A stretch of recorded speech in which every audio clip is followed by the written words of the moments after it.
She bought lunch for a stranger with her last dollar, not knowing he was the new CEO of the company she was interviewing with. The rain had eased into a soft drizzle, painting the sidewalk in mirrored glints of gray and yellow from passing cars. Riley Morgan pulled her coat tighter around her slim frame, her blonde hair damp and sticking slightly to her cheeks. In one hand she clutched a folded, slightly crumpled resume. The ink had started to bleed at the edges, but she kept holding it like it was made of gold. Another interview. Another chance, maybe. Her stomach growled, loud enough for her to hear. She had skipped breakfast, again. She glanced into her wallet while waiting at the crosswalk. $4.16. She could buy a coffee, or save it for the bus, but that was it. The light changed. She stepped forward, her boots splashing slightly in a shallow puddle. Just outside the corner deli she saw him. A man, middle-aged, in a wrinkled shirt and faded jeans, had slipped on the wet pavement. A brown paper bag had burst beside him, a sandwich and drink scattered, soaked. He winced as he tried to stand, hand cradling his side. People passed him. No one stopped. Riley didn't hesitate. She jogged over, kneeling beside him. "Are you okay?" He looked up, surprised. Rain had darkened his hair and soaked through his sleeves. I think so. Just bruised my pride, mostly." She offered her hand, steadying him as he stood. He dusted off his pants, glanced at the ruined lunch on the ground, then gave a small, self-deprecating chuckle. "Well, there goes my lunch." Without a word, Riley turned and walked into the deli. A few minutes later, she emerged with a bottle of water and a fresh turkey sandwich in a wax paper wrap. She handed them to him. He blinked. "Miss, no, I can't accept that." "You don't need to," she smiled, tired but kind. "You look like you need it more than I do." He took it hesitantly, still stunned. Then came the question. Quiet, curious, honest. "Why would you do that?" he asked. "You don't even know me." Riley's smile softened, her voice low. "I've been the one lying on the ground. I know how it feels." There was a long pause. Then he nodded, clearly moved. "Thank you," he said. "Truly." She nodded once, shoved her hands into her coat pockets and turned to go. He called after her. "What's your name?" She hesitated. Then, over her shoulder, "Riley." "Thank you, Riley," he said again, but she had already merged into the crowd. She didn't look back. If she had, she might have seen him watch her walk away with a strange look in his eyes, something between wonder and regret. Riley's pace slowed as she rounded the next corner and stepped under a dry awning. She pulled out her wallet again, empty. 4 coins, that was all. The rumble in her stomach returned, louder now. Her coat clung to her from the drizzle. She shook her head, exhaled deeply, and looked up at the tall glass building ahead of her. Vailcorp, her interview. The building loomed like a monument, sleek, intimidating. Her reflection stared back at her in the glass door, wet hair, tired eyes, and a paper-thin folder hugging her chest like armor. She took a deep breath. Then she pushed the door open and walked in. Inside, the lobby was warm, bright. Marble floors, smells of coffee and citrus cleaning products. People in tailored suits moved with confidence. She approached the front desk. "Hi," she said. "I'm here for a 1 p.m. interview, Riley Morgan." The receptionist gave a brief nod, scanned a list, and smiled. "Yes, you're on the list. Elevator to the 22nd floor." Riley nodded, murmured a thank you, and turned toward the elevator. As the doors slid shut behind her, she looked at her reflection again in the polished metal. She didn't have lunch. She didn't have money. She didn't have a clean record. But she still had her name, and for now, that would have to be enough.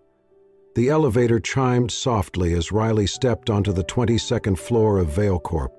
The carpet beneath her worn boots felt too plush, too clean, as if each step she took left behind an invisible shadow of doubt. The receptionist gestured toward a glass-walled waiting area, filled with a few other applicants, sleek, confident, impeccably dressed. Riley smoothed her hair in the reflection of a glass panel, tucking the damp strands behind her ears. She hugged the folder to her chest again as if it could protect her. Across the floor, behind a tinted wall, a figure stood with a tablet in hand, watching. Ethan Vale, CEO. He wore a tailored jacket now, no longer the weathered flannel shirt or scuffed boots from earlier that day. But his eyes hadn't changed. They were still observant, still quietly searching, and he saw her. The same woman who had handed him her last sandwich, eyes heavy with exhaustion, but voice still steady with kindness. She had walked away without asking for anything. Not even his name. He hadn't expected to see her again, not here. For a long moment, he said nothing. Then, slowly, he turned away. He would listen first, learn who she was when she thought no one was watching. Riley sat down in the waiting area. Her fingers toyed with the edge of her resume, worn from the rain and her grip. She glanced at the other candidates, each scrolling confidently on their phones, portfolios gleaming, laughter light. She felt like a smudge on clean glass. A voice called her name. "Riley Morgan?" She stood quickly, following a woman in a dark green suit into a medium-sized conference room. There were 3 people waiting. HR, a department head, and someone from legal. Each one wore a practiced smile. The first 10 minutes of the interview went smoothly. They asked about her work ethic, her coding certifications, her adaptability. Riley answered carefully, honestly. She could feel her confidence rising, like a fragile balloon trying to reach air. Then came the moment she had learned to dread. One of the interviewers leaned forward slightly, hands folded. "We've reviewed your resume, but we also ran a background check." Riley's heartbeat slowed, not stopped, just braced. She nodded. "Yes, I expected that." The air in the room shifted, slightly colder. "It shows a conviction, financial fraud, 2 years served. Do you care to elaborate?" Riley looked them in the eyes. No anger, no defensiveness, just truth. "I was 24. I worked as a junior accountant for a startup. I trusted the wrong person, my boyfriend at the time. He used my credentials to authorize transfers.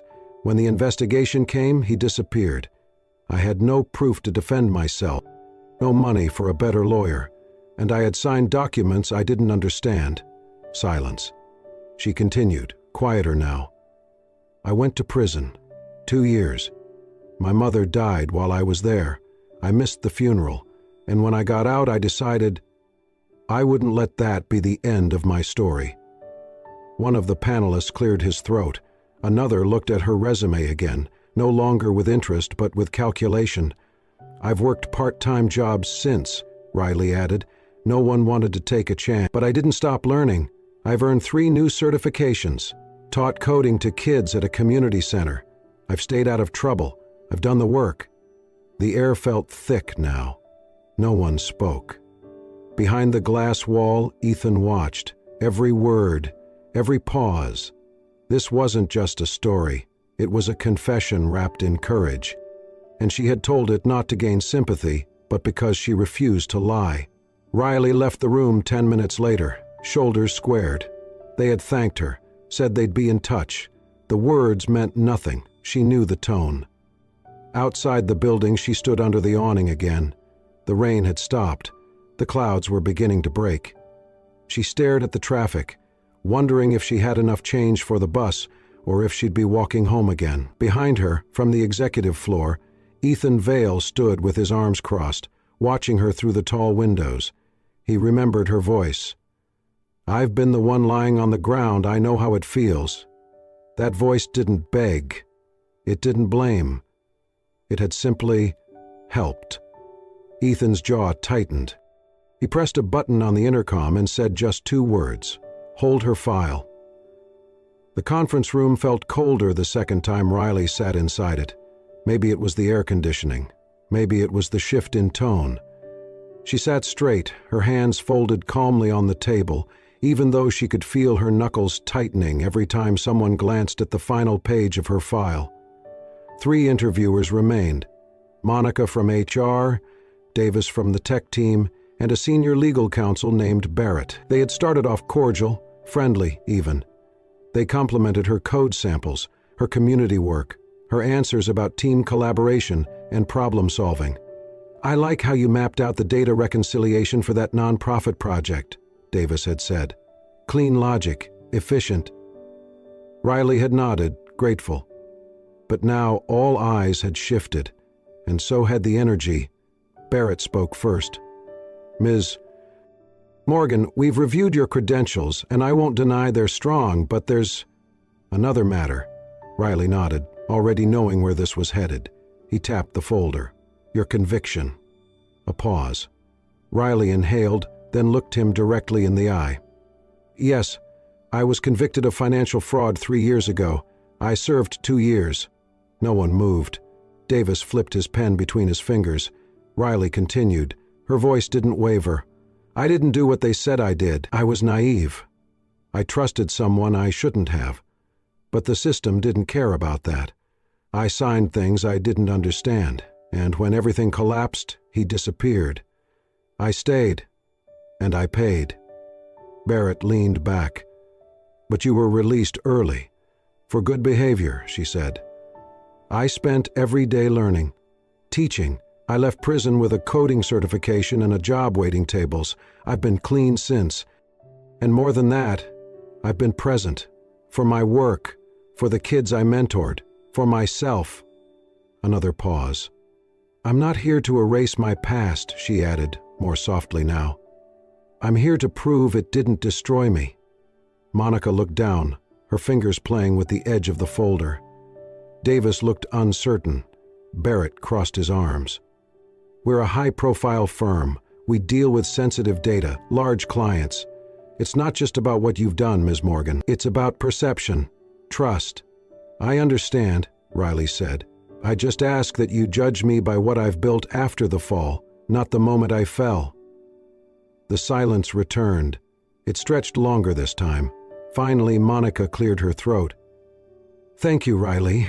We appreciate your transparency and your time." That was the line, the polite dismissal. She stood, nodded once, and collected her things. "Will I be hearing from you?" she asked gently. Barrett answered first. "We'll let you know after we've reviewed all final candidates." Davis didn't meet her eyes. Monica gave a tight smile. "Thank you again."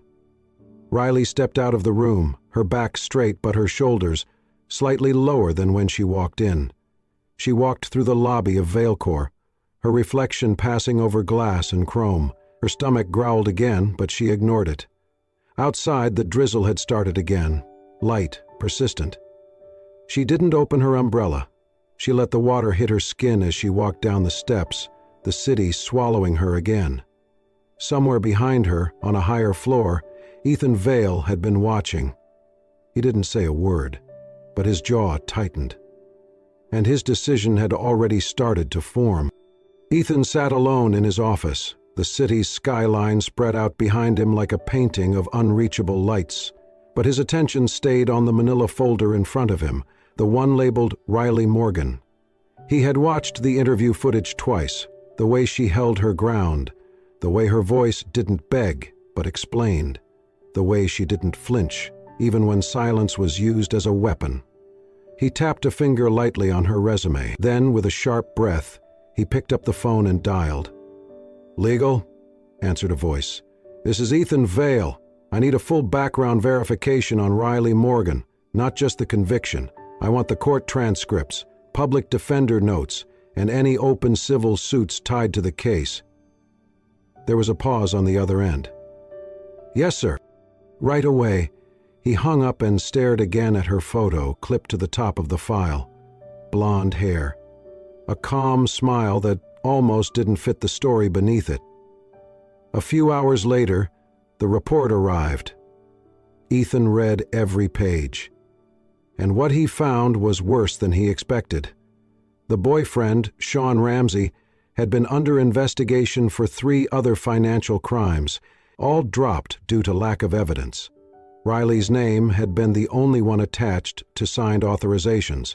Her legal defense had been almost non-existent, no follow-up investigation after her release, and no real attempt to prove her innocence. Until now. Ethan closed the folder, exhaled slowly and picked up his cell. The voice that answered was older but strong. "Ethan, everything okay?" "Hey, Dad," Ethan said. "Got a minute? For you? Always." He paused. "Do you remember when you told me business isn't just about profit, it's about the people you build it with?" His father chuckled. "That sounds like me. Why?" Ethan looked at the photo again. "I think I met one of those people, in the rain, holding a sandwich." There was silence on the line, then the gentle hum of curiosity. "Tell me." Ethan did. Not every detail, but enough. When he finished, his father said quietly, "Sounds like it's time to see what kind of leader you really want to be." Ethan nodded. "Yeah, I think it is." The next morning, a meeting request was sent to the hiring committee. Mandatory presence required. The room filled slowly, more murmuring than usual. The atmosphere in the conference room was uncertain, as if the air itself had paused to listen. The hiring committee sat around the polished table, resumes and background checks laid out in neat stacks. But none of the papers felt neat anymore, not after Riley. Barrett from legal cleared his throat, flipping Riley's file closed with a quiet snap. Her answers were strong, no doubt, but the conviction, "We just can't ignore that." Monica from HR looked conflicted. And yet she owned every part of it, didn't deflect, didn't excuse. "That means something, but does it mean enough?" Davis murmured, rubbing the back of his neck. "This is Vale Corp. We cannot afford to risk reputation over compassion." It was then that the door opened. All heads turned. Ethan Vale stepped in, his presence filling the room without a word. He wore no jacket. His sleeves rolled casually, but his gaze was focused, sharp. In his hand was something small, worn, slightly damp at the edges. He walked slowly to the center of the table and placed it down, a flattened, empty sandwich box, the deli label faint but visible. No one spoke. Ethan looked up at the room. His voice, when it came, was quiet, but it carried. "Before you make any decision," he said, "let me tell you who Riley really is." The tension in the room shifted, like a curtain lifting. 3 days ago, I slipped and fell outside a corner store. Hard.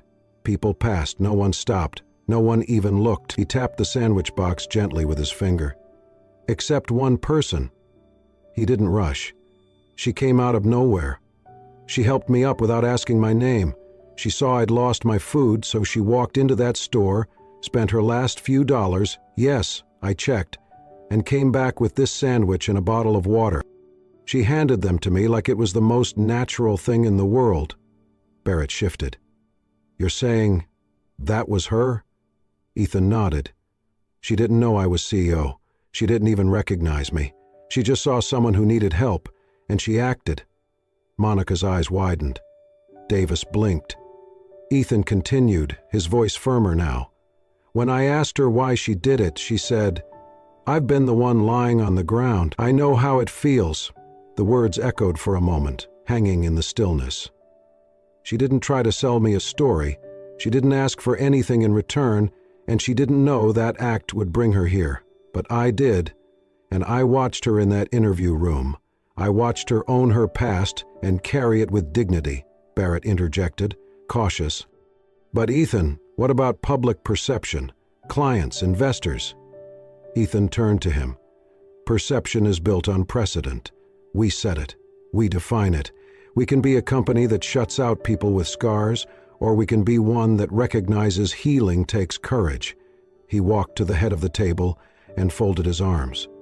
"As of today, I'm launching the Second Chance Initiative, a hiring policy designed to evaluate people based not only on their past, but on what they've done to rise from it." He looked around the table, letting his words land.